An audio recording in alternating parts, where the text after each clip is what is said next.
तोहर मेहंदी रची दुआरा प बाजा बजी। काल्हू तोहर मेहंदी रची दुआरा प बाजा बजी। खिड़की से देखी ह सनम काल्हू तोहर मेहंदी रची दुआरा प बाजा बजी। खिड़की से देखी ह सनम काल्हू तोहर मेहंदी रची।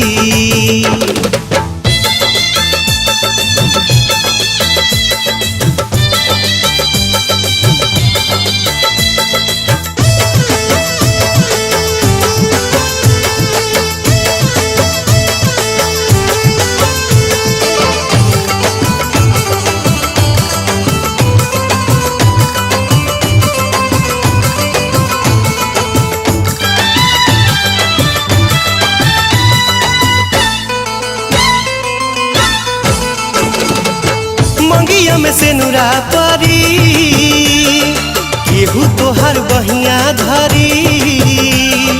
सोरा हो सिंगार कही के देखली ह तनी बहरी। जब परी निगाह जनी भरी ह तू आह। जब परी निगाह जनी भरी ह तू आह। भाई अक्षर ज्ञानी बानी हे बोले काल्हू तोहर मेहंदी रची दुआरा प बाजा बजी। खिड़की से देखी ह सनम काल्हू तोहर मेहंदी रची।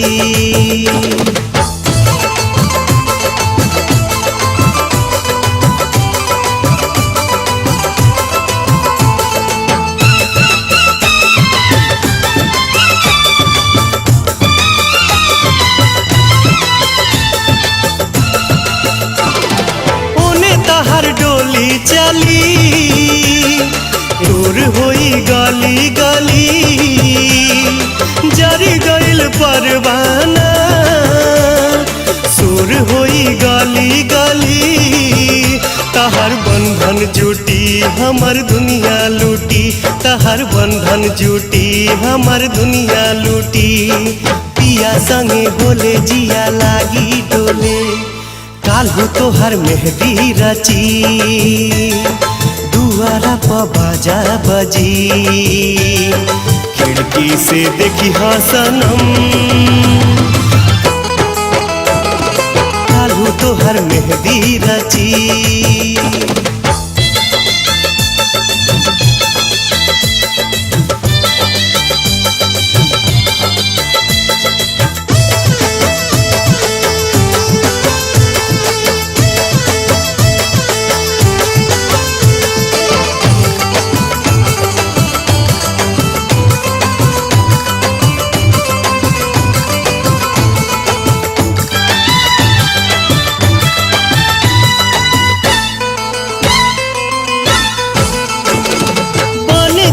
दोसरा के जान छूटी जाई हमर परान।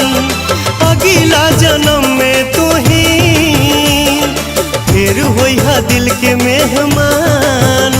धरे कोनो चोला प्यार हमर होला।